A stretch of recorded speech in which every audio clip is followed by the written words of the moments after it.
All right, welcome everyone to a special broadcast, special class that we're giving tonight. This is because of an overflow of joy and excitement and bubbling energy that has been developing already in my mind the last 2 weeks. But it's over the top now after the events of this weekend. And this is a Moshiach update. It's been a while since we've discussed current events. We did speak about the Bondi situation and massacre and its relationship to redemption, but that was very painful and hard and hurtful. Now I'd like to talk about very positive events that are magnificently connected and part of the unfolding of Moshiach in the world, without a question. Now, this is a class that's going to cover. Now, it's going to be at least a 3-part series. Plan on doing one tonight, one tomorrow, one the next. I really want to do it in one class, but this would be then up maybe 3 to 4 hours, and that usually is not too good for the listenership. So instead, we're going to break it into part 1, part 2, part 3, part 4. And what we want to really, really develop over here is a incredible mosaic of Moshiach events that are coming together in the most spectacular form, in which, as we are standing literally at the threshold of redemption, we can now look back and put together dots. And I'd like to really, really speak about what's coming together now as we're getting vision. We're getting 2020 vision to be able to retrospectively look back at the time periods. And I'm going to speak about specifically about a very, very intense time periods. One is going to be the period of the last 40 to 45 years. The second one is going to be the period of the last 250 years. And really, really, it's going to be a period of the last 2,600 years on a broader scale. But very, very focused primarily on what's happening right now and on some incredible dynamics of correlations between Moshiach and the year 2026 on the secular calendar, related to, we'll get into it. We have a lot to unpack. What we're going to do today is, I think I'm going to first give you an overall sketch of all the topics we're going to cover in this, and just lay out some facts, some ideas. And then with God's help, we're going to unpack it all and try to share with you what I am seeing and what I'm feeling as the soul of all of this, as the neshama of all of this, the deep Chassidic mystical ideas that are the backbone of all of this. So we're first going to create like kind of the body, the outside structure, and then we're going to infuse it with real deep neshama and real deep life. And I think, whether you'll agree with me or you don't agree with me, you're going to walk away very, very enriched with some really powerful ideas regarding Moshiach's coming, Moshiach's arrival, and in general, the understanding of the world. And it's going to be very positive and very joyful and very uplifting and very optimistic. So unless you are determined of being a pessimist and seeing everything dark and bleak, then you probably shouldn't listen to this class. But if you want to have a happy and a bright outlook at life and about where things are at in the world, I think you should stick around. Okay, I set my alarm clock so that I'm not going to be in violation of keeping this to an hour. Okay, so I'm going to conclude the class in an hour. Whatever we're not going to cover today is going to roll over to tomorrow's class, As a Hashem, with God's help, but we don't cover tomorrow. We're going to roll over to Tuesday's class. And we're going to focus on various different topics during this thing, but all together to create an enormous picture of tremendous forces that have been in play, but now they're like little pieces of the puzzle that are all coming together to create a full, powerful, incredible picture of Moshiach in this world, of Geulah unfolding, of redemption unfolding. So this is like one of the most exciting classes for me that I've ever given. So I am like pumped, very happy about this. I didn't write it down, so meaning I don't usually write things anyways down. So I hope with God's help that I'm able to stay focused and stay what we call on the course, and I don't run off in all directions. Because when I was giving these ideas over this past Shabbos in Shul, and today I gave a class on Zoom for a group of seminary students, and it's in that while I'm giving it over, I'm getting these like incredible like flashes of new insight into this, which sometimes can throw me off. So I hope with God's help that we can kind of stay focused, and you'll be with me with the journey. And I welcome your comments. Of like sometimes people in the listenership add phenomenal ideas which later make it into, because now not everything that I'm saying in these classes over the next 3 classes is going to be new information. For those of you who listen to my classes, we are going to be taking some of the old stuff that we've discussed, but now it's going to be presented with new light, because there's added information that adds much more to the picture, that makes it multidimensional. Everything we've spoken about before, even if you said I've heard that in an earlier class, don't dismiss this class, because the dimensions that it's going to create, the kaleidoscope, if you might say, of colors and of that is going to be hopefully with God's help illuminating over here, is going to give it a certain depth and a certain richness that we haven't had until now in this entire exploration. So here we go. We'll start off with the event that happened this past Shabbos, this past Saturday. We all know that one of the tyrants of the world, one of the real evil dictators of the world, is now in a Brooklyn prison. And he's sitting in a jail waiting to be arraigned tomorrow in Manhattan or in Brooklyn, whatever.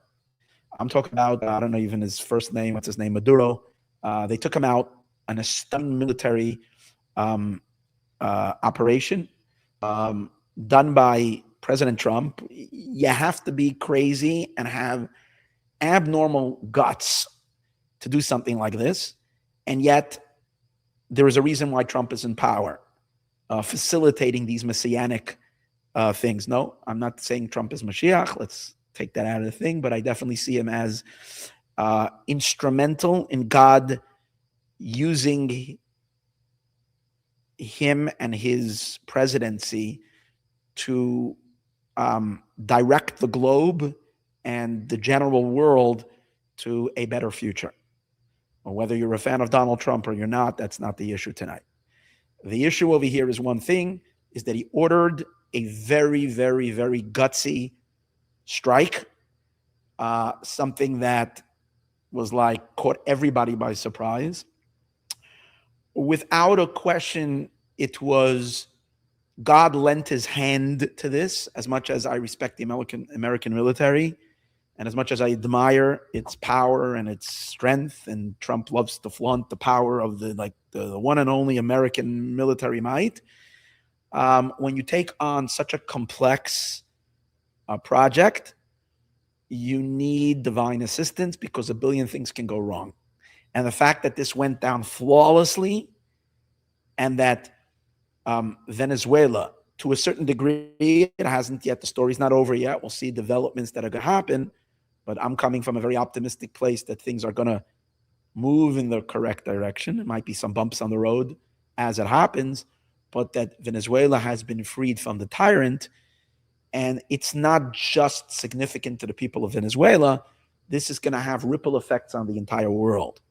One of the important points over here is that a major pillar or a major foundation in the axis of evil has been eliminated. It's been taken out of place. So this is not just one particular, monster taken out, one particular tyrant been taken out, but that rather this is weakening the entire, infrastructure of leftover, some kind of a cohesive, if it's possible to have a union of evil in the world, because evil generally is not united, but sometimes in order to be able to push through their wickedness, they do unite. And Maduro played a major role in supporting Hamas, supporting Hezbollah, and being a major foundation or a major support system for the Ayatollahs in Iran. So with that itself, it's huge. Now, what we are also watching is we're watching that Iran itself is teetering right now with the massive protests that started about a week ago. And the timing is stunning. It's at the same time that Maduro was taken out. You're watching the Iranian people rise up against their oppressors, Khomeini and his cronies in Iran, and that we are very close to the possibility of Iran's regime being toppled. We should really watch this with ours. Number one, I'm sure the Iranian regime is in panic, which causes people to make mistakes, by the way, when you're in panic. When they watched what happened to Maduro and they see Trump's willingness to do crazy things, number one. Without a question, the people of Iran have gotten a tremendous boost from watching that there are powers in the world that are willing to step in and help out in the elimination of their tyrannical governments. So this is creating a tremendous weakness in Iran as well. So we might wake up tomorrow morning with the Ayatollah gone. And then I don't know if it's tomorrow, in a week, or whatever, but definitely the force of evil in this world has become much weaker since this Saturday, since this Shabbos. Now that is very, very consistent with the general idea that the coming of Moshiach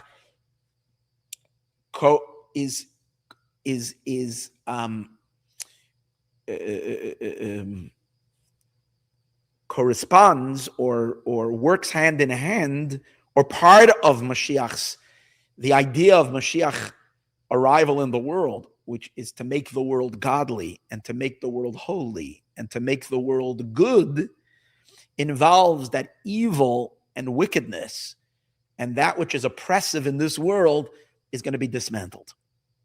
So whether that dismantling takes place completely before Mashiach's arrival, or that the dismantling happens some of it before and some of it later, does Mashiach still have to deal with some himself after he's fully revealed?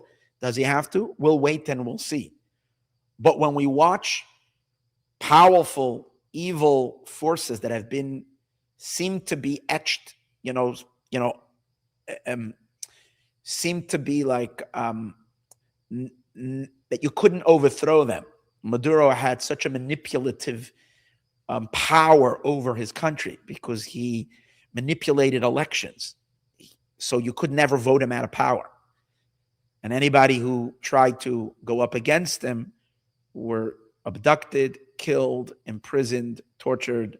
I mean, he had an iron grip similar to Kim Jong-un in North Korea. I don't think to that degree, but a very, very, very, very, very powerful force of evil in this world was taken down. And I think it's very important to realize that this happened on January 2nd, the second day of 2026. And if you might look at me like, why is that significant? What is 2026? It's a secular day. It's a secular count. It's not the Jewish count. We'll speak about that. It is very significant in as much as we're dealing with events that are impacting the non-Jewish world, the non-Jewish count and the non-Jewish calendar and its Jewish significance, meaning its Kabbalistic or deeper mystical significance, does matter. So the number 2026 started off with something really, really powerful and really strong. So I mentioned before that there was divine assistance without a question in this operation.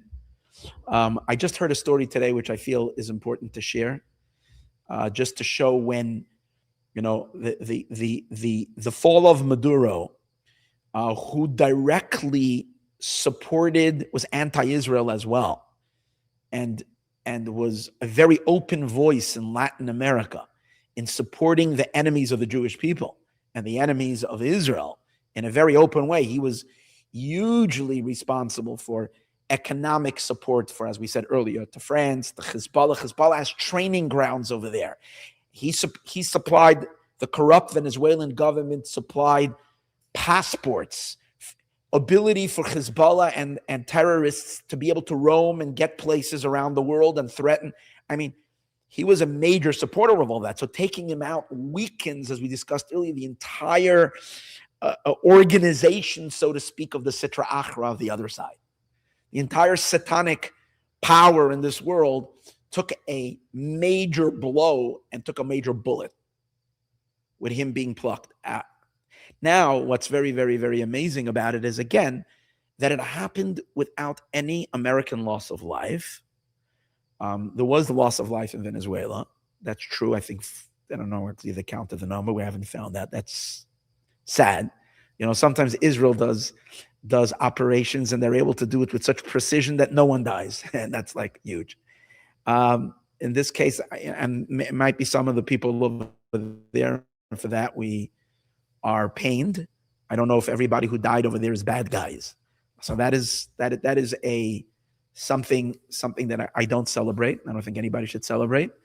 But on the other hand, the fact that the U.S. soldiers who were part of it, besides a few soldiers that were injured, you saw God's protection. Now, I would like to tell a story quickly about God's protection that I heard today from an inside source, which illustrates that the United States has special divine protection, especially because of the United States deserves divine protection because of the good that the United States has done in the world in general, but particularly because of its support for Israel. And that the United States, this is going to be a major part of our discussion in the next few classes, how the United States is very, very much part of the Messianic process. And it's very important to understand that. And by divine providence, that President Trump has been appointed the leader of the United States right at this crucial moment. That too is a divine appointee. And if I need to remind anybody, it becomes very clear when President Trump publicly in front of the whole world survived an assassination attempt literally by divine intervention. The fact that he moved his head like this and the bullet missed him literally and it grazed his ear by like this, at that moment, even a heretic has to believe that there is some kind of, you can call it coincidence or just luck. Trump has crazy luck. I don't think it's crazy luck. It's divine protection.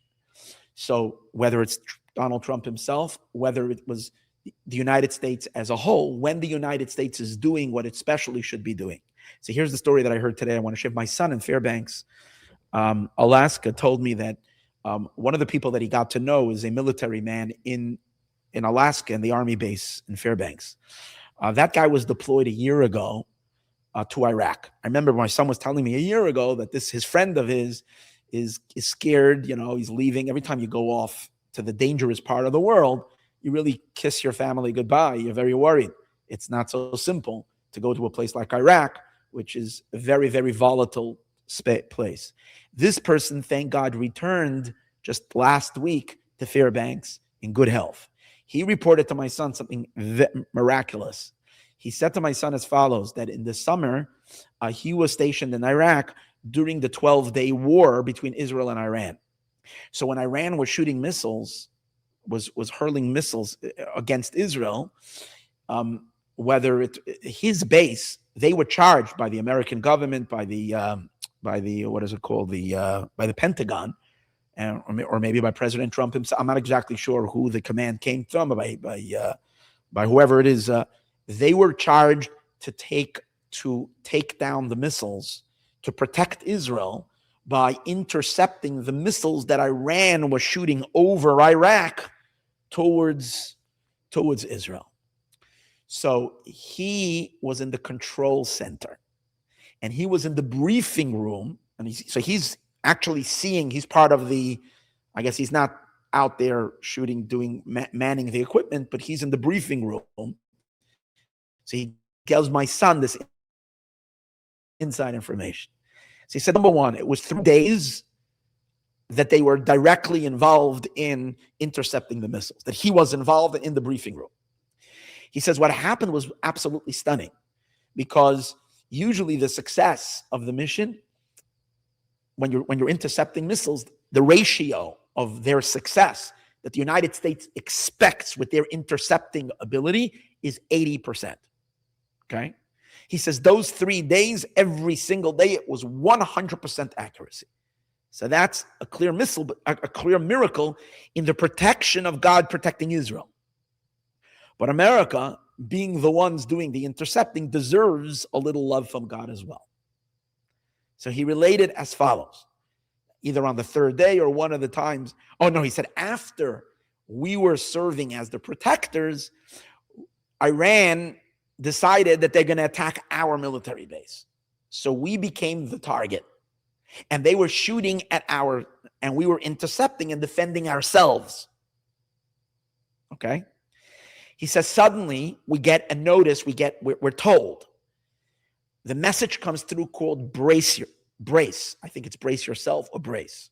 What that means is that a missile, an Iranian missile, an enemy missile, got through the American air defenses. And it's basically coming right at you.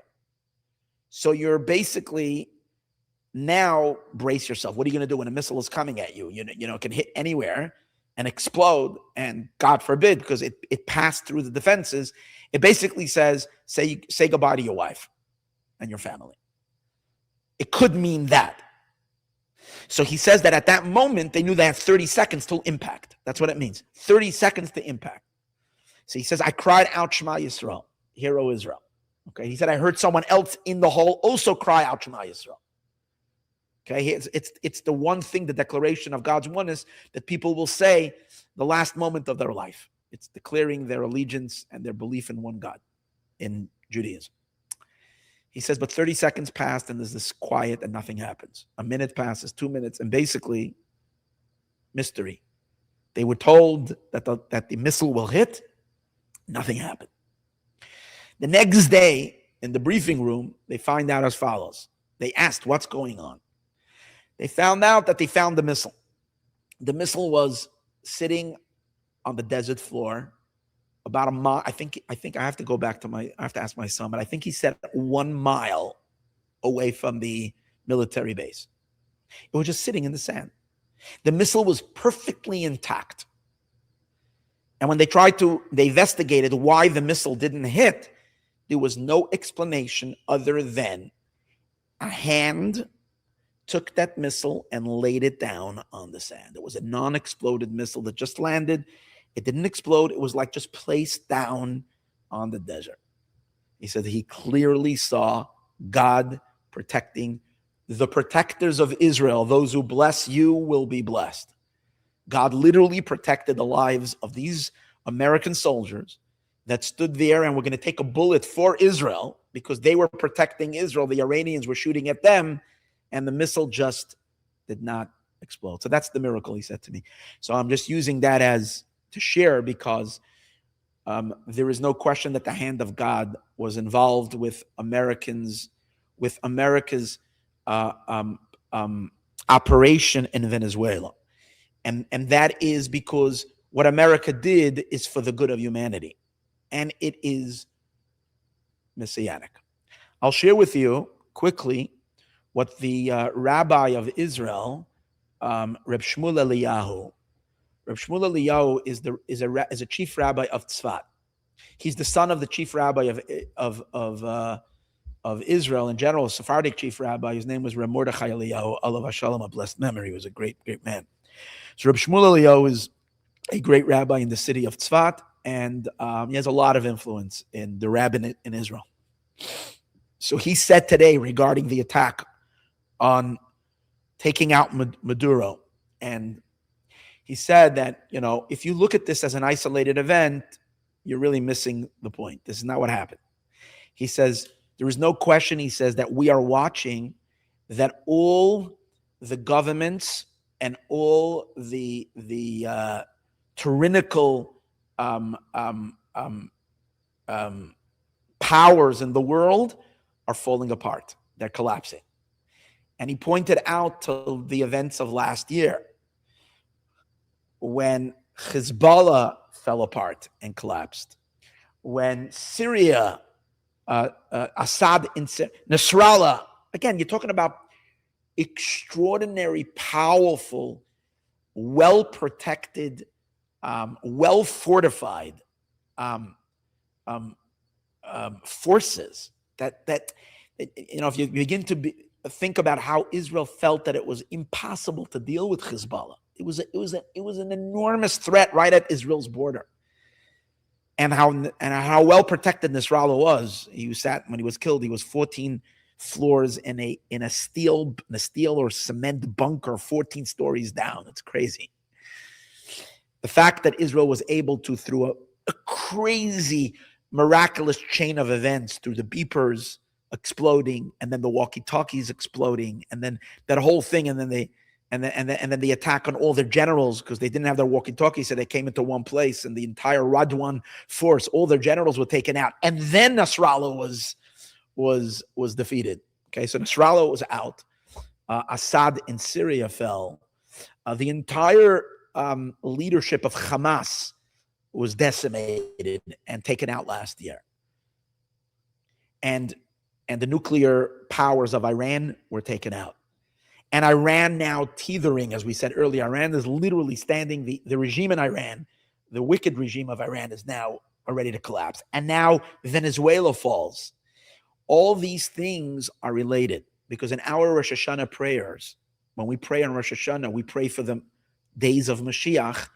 We say, V'harisha kula ba'ashan tichle. And the entire wickedness will go up in smoke. That means that the wicked forces in the world will be eliminated, and they will be eliminated in smoke. I don't know if you saw the pictures of the aftermath in Venezuela. All you see is smoke in the middle of the night from the American attack. You see smoke. That's what's left, and the wicked is not there.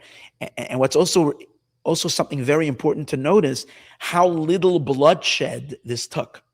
I mean, today's days were sensitive, and I mentioned earlier there might have been 80 people killed or 40 people killed, which is painful, because we're not yet completely in the time when darkness is over completely, as we witnessed painful and horrific events, including what happened in Australia and Sydney. So we're not out of the woods yet completely. So this event as well had a cost of life. But considering the precision of it, the surgical precision of taking, not even killing him, picking him up and taking him out of the country, him and his wife, and bringing him to stand trial, is like stunning that this was done without. And Venezuela is not a little I don't know, African third world country. It's a country which has invested a lot in its military strength. That's all they invested in, because they've wrecked their country economically, but they've invested in their military might, and so on and so forth. So the fact that they were able to be it was able to be done without the bloodshed, is another indication of how Mashiach this is, related to redemption and to Geulah, because one of the things the Lubavitcher Rebbe pointed out was how when the Soviet Union fell in 1991, 1992, over there such a massive change of government happened without bloodshed. That's one of the most stunning events in history. And the Rebbe pointed to the fact that it happened without bloodshed, that is Moshiach in work. Because those who think that Moshiach's coming is splattered with blood and death and Armageddon and who knows whatever, is a very immature view of Moshiach. That's not what the redemption is going to look like. That's not what it's about. Yes, the fight of good and evil that precedes the redemption does bring about pain, blood, and suffering. We've watched that, and we've had more than enough. But this whole idea of universal death, of millions and billions, millions of people dying, and all of that is not correct, is incorrect, is wrong, is a wrong interpretation of the prophecies, and so on and so forth. As Be'ezras Hashem, we're going to talk about. So this is really interesting. And what he concluded, Rabbi Shmuel Eliyahu concluded regarding this event, he said that God does not do a half a job. And I like that. So he says, when you watch now Maduro being taken out, recognize that there's someone going next after him. We're watching evil after evil after evil fall. And, let's hope like Trump when he gave the instructions for the military to go ahead at 10:46 Friday night, New York time, was when he gave the go ahead for the operation to take place. He said, Godspeed. So Godspeed. So let's hope there will be Godspeed over here, and that this doesn't have to be prolonged, that things will go down very quickly. Okay. So this is a great development in the elimination of evil, but the question is, why now? So I said there's something very significant about 2026. So I'd like to, for a moment, talk about the significance of 2026. Now, again, we're going to come back to all these ideas and flesh them out, including the story in Venezuela, flesh it out from a greater depth. What I would like to do, what I'm trying to do right now, is to lay an outline of what we're going to talk about. Okay. So the significance that this happened in the beginning of 2026 is important as follows. 26 in the Hebrew, in Judaism, is a very, very, very significant number. 26 is the numeric value of God's name. Not just God's name, God's most important name, or the most personal name associated with God, or God's most essential name. And it's indicative of God being above time and space, utterly above time and space, and utterly above nature, and God being completely omnipresent and omnipotent, and him not having any definitions or limitations at all. The name Havayah, therefore, which we call the name Havayah, which is the name of the tetragrammaton, which is the numeric value is 26, is most associated with the conduct of miracles and with divine revelation, also with divine compassion and kindness, mainly with compassion. Now, so when the number 26 arises on a year, it has a little bit of the signature of Havayah on it. Now, one might argue and say, but it's not the Hebrew year 26. It's the secular year 26, meaning it's more like not really a significant count, because it doesn't really carry much weight, because it's not anything related to the Torah perspective. It's a worldly perspective. However, this is exactly the point of the three classes that we're going to present over here, that the worldly perspective is very, very much important in God's eyes. And the worldly perspective is very much included in the Messiah, in Mashiach's arrival. In other words, the Mashiach experience is not a Jewish event. And it's not only an event that is above the world, but Mashiach's coming and the unfolding of the great redemption is very much in conjunction and compatible and unified with the world, including the systems of the world, including the way the world counts time.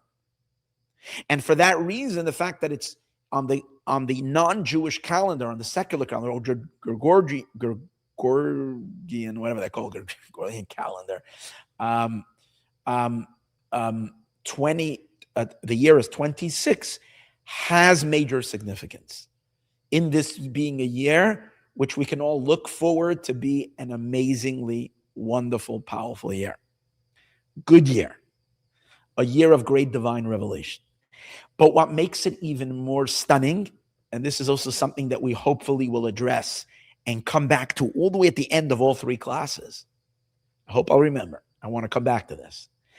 That what makes this astounding is because the Hebrew calendar, this year is the year 5786, 5,786 to creation. Now, that too is associated with God's name. Because the last two numbers of it, just like in 2020, we're focusing on the last two numbers. The same on the Hebrew calendar, we're also focusing on the last two numbers, which is the year 86. Now, 86 is God's name as well.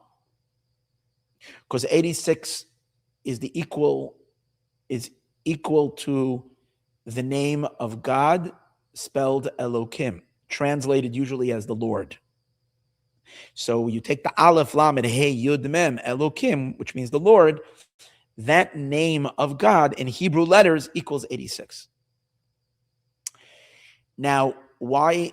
So it's amazing how the year that we're in right now, I mean, the Hebrew year always starts before the secular year. Hebrew year starts on Rosh Hashanah in September time, and the secular calendar, New Year, flips over in January. So usually you have like a few months, but there's usually like a quarter into the year, that's when the second. But now for most of the year 5786, it's also going to be 2026. And we have now two names of God. One is pertaining to the secular calendar, which is 2026, which is the name, the tetragrammaton. The second one is 5786, which is the name of Elokim.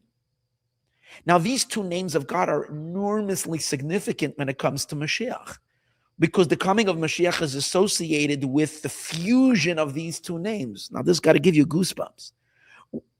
One of the most important Jewish themes is the concept of Havayah hu Elokim, that the transcendental, infinite, divine God, as he is infinitely above creation and above all definitions, is one with the name of Elokim, which the name of Elokim represents the Lord. Let me back up a second and put some more context to this.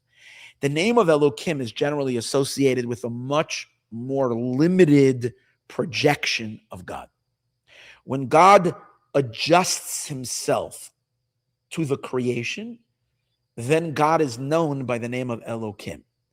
What we might refer to it is say that Elokim, the reason I'm saying Elokim, by the way, with a K, with a K, and not with a H, because we don't say God's name unless we're saying a verse.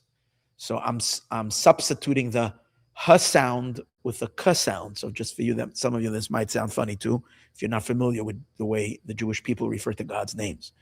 So in the name of Elokim, which is 86, we are looking at God as God limits himself to the patterns of nature. So the name of Elokim is God as he is immanent within nature. The name of Havayah represents God of miracles, like we discussed earlier. God's non-defined energy, how he is above time and space. Elokim is God as he is already a source of time and space. God as he is the backbone of time and space, or the power behind God and space. And one of the amazing ideas based on Jewish mysticism is that the entire purpose of all of creation is to unify these two powers of God, to bring the infinite light of God, which is associated with the name Havayah, with the transcendental element of God, and unify that with the divine, the limited element projection of God, which is God as he is the soul of creation. In other words, to merge the infinite, the sum totality of the infinity of God, with the finite world, to marry these two forces, to marry the infinite and the finite, which is the joining together of Havayah and Elokim, unifying these names. For those of you who might be a little bit more mystical inclined, you might have heard the idea of causing a cosmic marriage between HaKadosh Baruch Hu and the Shekhinah, unifying Shekhinah and HaKadosh Baruch Hu, the male element of God and the female element of God. The male element of God, the masculine side of God, is the name Havayah, the transcendental element of God, and the more limited element of God is the name of Elokim. The fusion of both of them is the person. And when you fuse them together, you get Moshiach. So right away, this makes this year an enormously significant number, because you have on the writing on the wall, so to speak, on the calendar that you have posted on your wall. If you have a Hebrew calendar, Hebrew, English, all the calendars that we use have both. Because if you're using you want to know the Hebrew date, you also want to know the secular date, because you make an appointment by the dentist, you're not going to tell them the Hebrew date unless it's a Chassidic dentist. You're going to use the secular calendar. So we all have calendars that have both. And this year, on your calendar, you're looking at these two numbers, Havayah and Elokim. That's fantastic. But what makes it even wilder and like more stunning is that it seems like it's topsy-turvy, it's upside down. It would make far more sense that the secular year should be 86, the name of God associated with nature, because the secular represents the world. The world is limited, and the nations of the world are part of the limitations of the world. The nations count mainly the people of the world, humanity, which is part of the natural order, which is part of creation. Its divine source is the name of Elokim. So if the world is synchronized with its source, it fits with the number 86 to be the name, the number of the year from the world side. The Jewish people are a miraculous people. The Jewish people are the ones who are charged with the mission to channel the infinite into the creation. The Jewish people are the ones, the forebearers, who bring Havayah into the world. When we went out of Egypt, we were beginning to learn the book Shemos this week. This week is Parshat Shemos.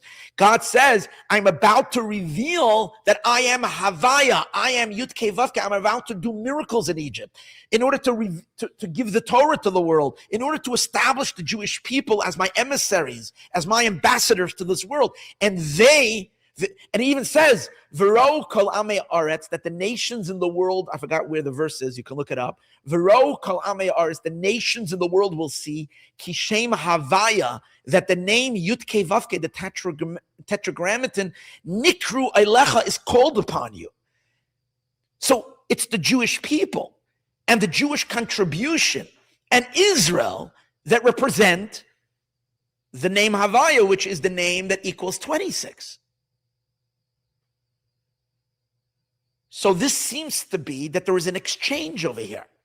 On the Hebrew calendar, which is the Jewish count, we are now in the year 86, associated with the more limited, a narrower projection of God, with more of a natural order. And it's on the worldly calendar, which is the name 26, which is the name Havayah, which is the infinite. Something over here is really, really strange. But here exactly is the point of everything we're talking about. I'm going to throw just the final kernel. Moshiach means when the divine reveals itself from the bottom up, not from the up down. The entire Moshiach is that when the infinite and the balance is revealed in the world, but not in the world by being channeled from above, but by rapturing and erupting or coming out from the bottom up, which is going to lead us to the most stunning discussion. Again, these are just bullet points, which is going to take us at least 3 classes. I'm beginning to think maybe it'll take us 5 classes. but this is good. This is good. Okay, I have to just contain my excitement. The great thing about the year 2026, the big event of the year 2026, is something to do with the United States of America. The United States of America is now going to celebrate its 250th anniversary or 250th birthday, which is going to happen on July 4th in the year 2026. Now, 250 is a very significant number. Probably the most important number we've ever had in birth on the calendar of the. Why? Because this legitimizes the United States as a serious empire. The fact that this country survived and thrived and is in power and is the world power for 250 years, or at least has now, I don't know how many years already, that the United States is the superpower. But the fact that it reached its 250th birthday is already something to reckon with, which means it's not a fleeting government. It's not a fleeting nation, because 250 years is a quarter of a millennium. Now, that's already a chunk of time. How do we know a quarter has significance?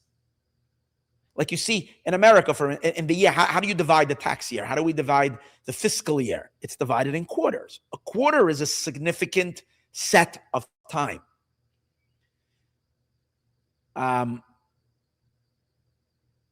The fact, for example, the 12 months of the year, we also have 4 seasons: spring, summer, winter, fall, right? Or I think on the order, but everything is divided in quarters. The fact that the United States is reaching 250 years, which is a quarter of 1,000 years, which is already is a milestone of incredible great significance. Now, where I would like to take this class is to explain the spiritual significance of the United States of America in the Messianic process, and why the United States of America is very much part of the rectified world that Moshiach is going to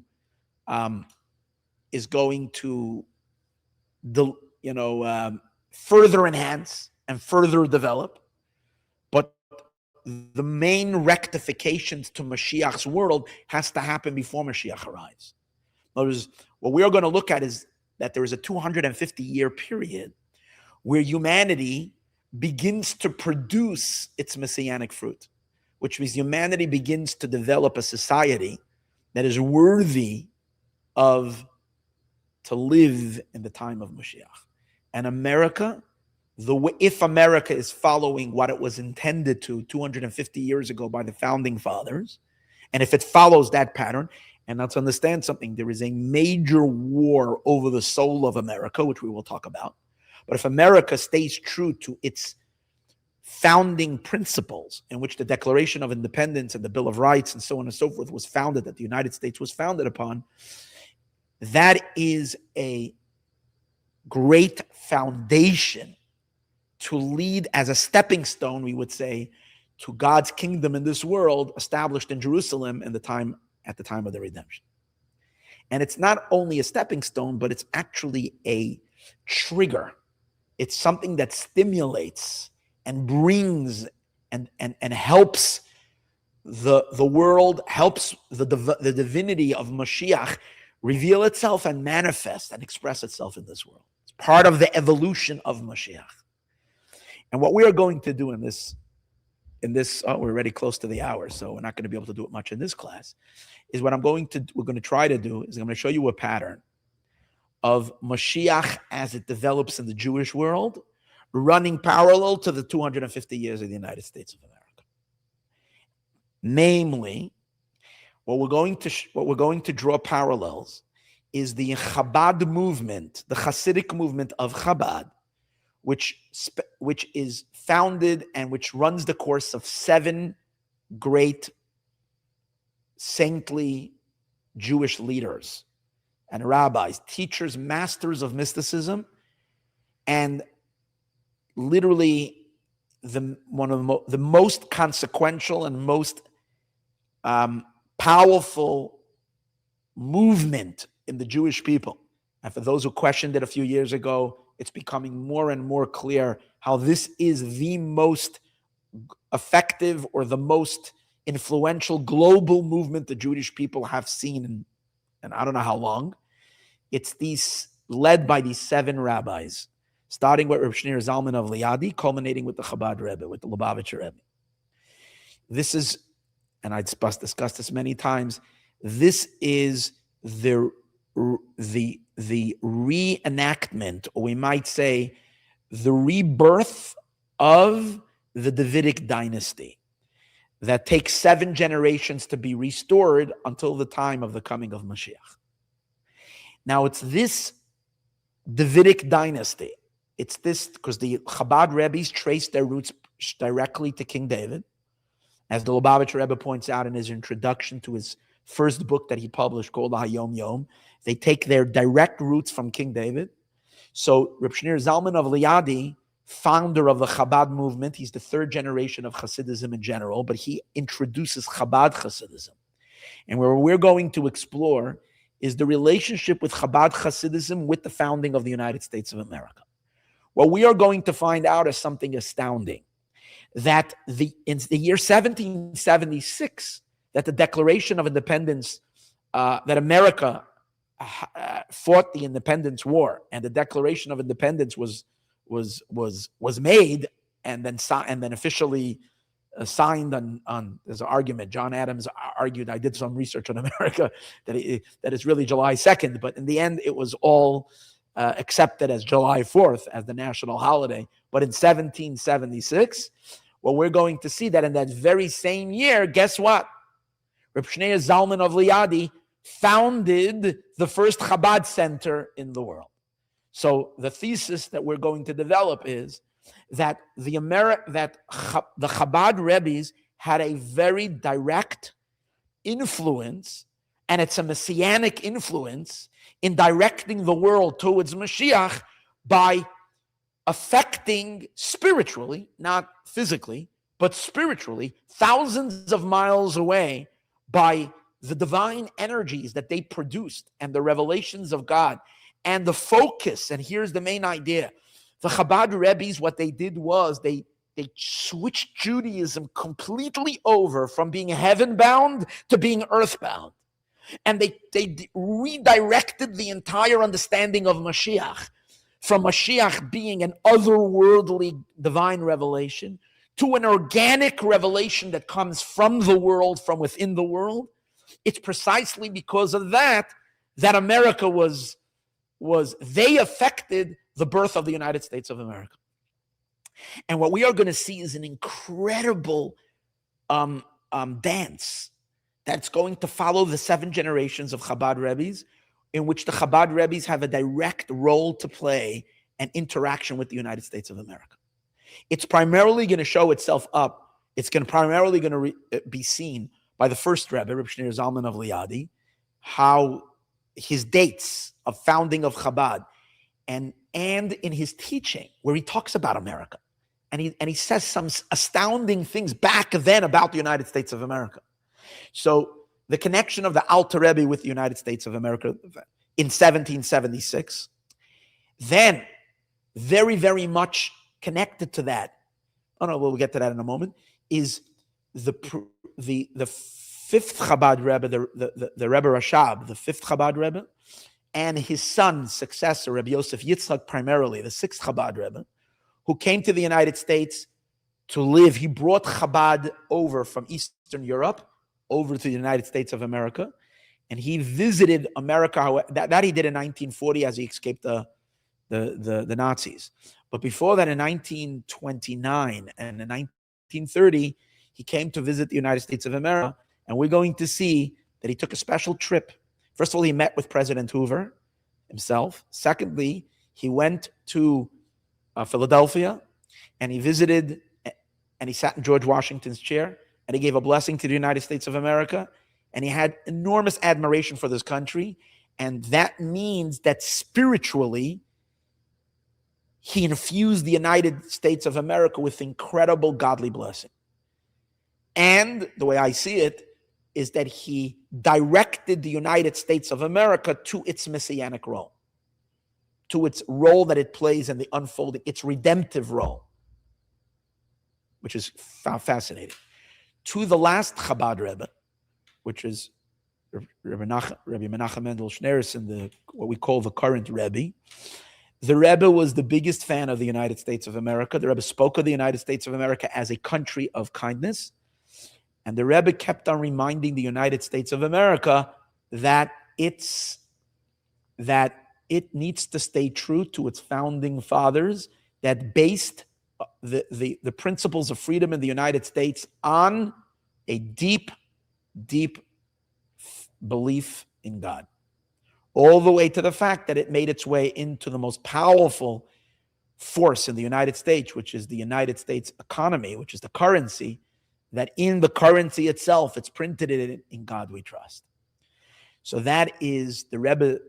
And what's really very interesting is that the Rebbe will see that the Rebbe even writes a letter to George Bush, President George Bush I, where the Rebbe writes to him how the Rebbe is coming to America in 1941 coincides with Congress declaring July 4th as a paid national holiday for everybody, including the people in the District of Columbia or whatever. In other words, the completion of the Rebbe writes to George Bush that his coming to America has something to do with the United States completion of the holiday of July 4th. So all of this is going to be used in a phenomenal discussion to prove the alignment of Chabad with the United States of America, and that this year, which is 250 years of the birthday of the United States of America, coincides with 250 years of the establishment of Chabad. The two of them run together, which is not a coincidence. It's unbelievably significant. Now, at the same time, what we are going to cover in our series of a few more minutes, I'm just giving you the outline. What we're going to cover in our series is we're going to see that at the same time that the Chabad Rebbes were laying the foundation and helping and supporting the United States of America. At the same, by the way, let's not forget that President Donald Trump, before he was elected as president during his campaign, went to visit the Rebbe at the Rebbe's, what they call the Rebbe's resting place. I have my own opinion on these things. I'm not going to go into that, but not right now. We are going to get to that, but not right now. But definitely a very sacred space. And Donald Trump went over there and prayed for his success. And he wrote a note to the Rebbe, in that auspicious holy space. So that's also very interesting. That's not to be dismissed. That's huge. In this connection, between America and the United States and the Chabad Rebbes. But what's going to be really astounding is at the same time that all of this is happening, in the last 250 years, the very same Chabad Rebbes are waging war. As they are, because, the energy, Moshiach needs to do two things. Moshiach needs to rectify the world, establish a world based on righteousness, a world based on belief of God, a world based on ethics and morals, based on God's will, of goodness and kindness and compassion. That's what Mashiach needs to establish. But at the same time, Mashiach needs to fight and get rid of the dark forces of the world. We will see that in the same 250 years, there is an enormous satanic war against Mashiach, in which the dark forces are trying to thwart the entire Mashiach process. But in order to do so, they need to come up with an alternative Mashiach energy. But it's a godless Mashiach energy. And the Chabad Rebbes are fighting every single one of these manifestations. They're going neck to neck or going head to head with the Chabad movement. And it begins with the Alter Rebbe's war against Napoleon. Let's remember that. It will start with the war where the Chabad Rebbes take on Napoleon. Then it continues with the previous Rebbe going head to head against the Soviets and the communists in Russia, which is also a powerful attack by the forces of darkness to derail the redemption and to give an alternative Mashiach. You'll see that Napoleon and communism and the Soviet were all messianic movements, but all in an unholy and all in a satanic way, in a very dark way. Finally, it lands us with the Lubavitcher Rebbe and his war and his takedown of the last and final elements of darkness in the 1980s and in the 1990s. This is part of what we're going to talk about. We're still going to also talk about a whole lot of other subjects, which is going to, like, as I mentioned earlier, this is like going to take everything that has been going on and give us such a redemptive outlook. And I'm very excited, but I promised myself that when my alarm goes off, I'm going to conclude this class. So this is going to be part 1. Join us tomorrow night for part 2. We're not going to review. We're just going to continue. So bear in mind what we learn now, and then we're going to continue in tomorrow's class. And we're going to begin to flesh all of this out and give it deep understanding of what this is really all about. Much more to come. Thank you.